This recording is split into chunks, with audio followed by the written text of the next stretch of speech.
Hello Internet! So today I'm going to be showing how to transfer files to this old Mac Classic from a modern computer through USB. So let's start. So to transfer files through USB, we're going to need a way to convert from USB to mini-DIN8, which is the connector that the Macintosh Classic uses.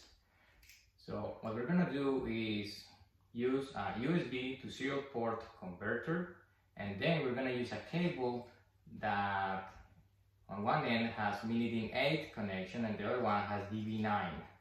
Now I made this cable, but I'm going to put on the description where you can buy it, but also I'm going to display an image somewhere around here or somewhere with the connections for each of the pins, so you can make it yourself. So in case you just have a mini-DIN8 to mini-DIN8, you can just split it in half and get a DB9 connector and create your own. Now there's a caveat, and it's that transferring files with this method is quite slow, unfortunately. Now on the upper hand, the programs for the Macintosh Classic and all of these vintage Macs are that the size of the program are slow, but unfortunately, since it's through serial connection, the transfers tend to take a little bit more of time. And you will see when we transfer a driver that I need for my image writer to my Macintosh Classic. Now the program that we're going to be using is called Kermit. I don't know if I'm butchering the name, and you can download it and install it on modern machines, modern Windows PCs. In my case, I'm going to be installing it on my modern Mac. But unfortunately, you need somehow to put Kermit on your old Macintosh Classic or your old vintage Mac. In my case, I'm just going to do it through a diskette. It's already installed, and that's the only, we'll say, issue or like problem that you might encounter is like figuring out how to put the program in the Macintosh, in the vintage Mac. But besides that, it's quite straightforward. So let's go to the Mac. So to install Kermit is quite straightforward. We're just gonna use brew, and it's pretty easy. So brew install C Kermit, and that should install for us Kermit. So we're just gonna wait, and then we just check that it works. Kermit, and it does. So second thing we need to do is to figure out which is the serial port that I just connected to my USB on this Mac. So what we're gonna do is we're gonna do ls on dev tty.usb, and then I'm gonna hit tab, and then this is the serial port that we're gonna be using. This is where the device is located. And then finally, we're just gonna be opening Kermit, and then we're gonna issue 4 commands. So set port tty.usb serial, and then type -14 120. That's the first one. Second one is set carrier latch off, because we're assuming there's no carrier signal. And then finally, the max speed that the Mac SE or Mac Classic can run into is 57,600 bauds. So we're gonna set the speed to that. Set speed 57,600, and then we're good to go to start sending data. So I'm just gonna hit connect. Now we move to the Macintosh Classic.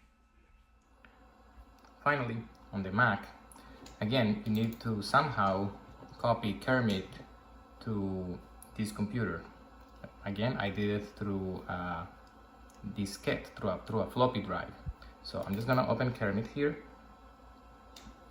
And before I even do that, notice that I created a folder called Kermit Transfers. Do create that before opening Kermit. So here we're gonna set several things. So the first one, we're gonna go, and this is really dependent on the version of Kermit that you have. Since I have a system 6.0.3, I have a slightly older version of Kermit, but depending on the version of Kermit you have, the menus are different. So in my case, I'm gonna go to settings communication. I'm gonna set the baud rate to 57600 as I set it up in the modern Mac. Depending on which port you connected the cable, in my case I connected it to the modem, and then I'm gonna enable Exonics flow control. Also, I'm gonna set where I'm going to save the files that I'm going to be receiving. So in my case, it's under Classic Kermit Transfers.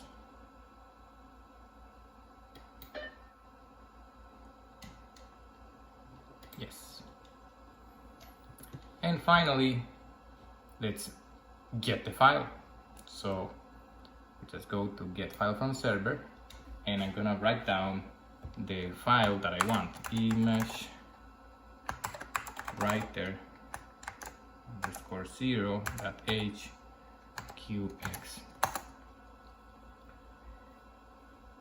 Now it's worth mentioning that this will take a while, and depending on where you open Kermit on the modern Mac, those are the place where you open in the console, that's where all the files are gonna be leaving. So in my case, I opened the file. I opened the program where next to the file, next to where the file was in the console, in the terminal. That's important to keep in mind. So as you can see, it takes quite a bit to transfer this file. And if you think about it, this is just a 44K kilobytes file, so it's quite slow due to the baud rate. But on the upside, you don't have to take out an SD card and go again and again to bring files. I know that this approach is kind of limited because of the speed, but it has been working for me for quite a bit for some basic stuff like drivers and setting up basic programs. So I'm gonna speed up this, and then I will see you when this finishes.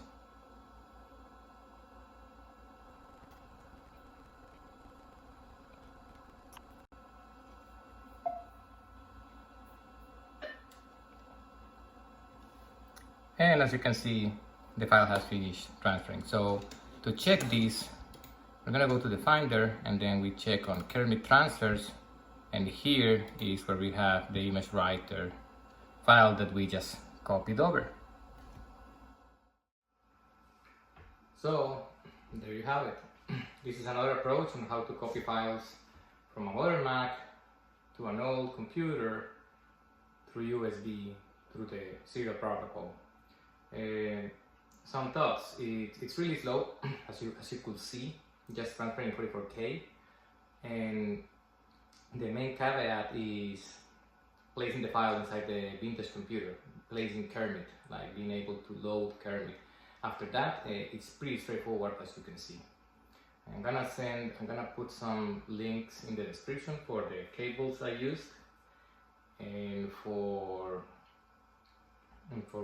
how to, and the image on how to organize the cable if you want to build it yourself. So that's pretty much, and thanks for watching.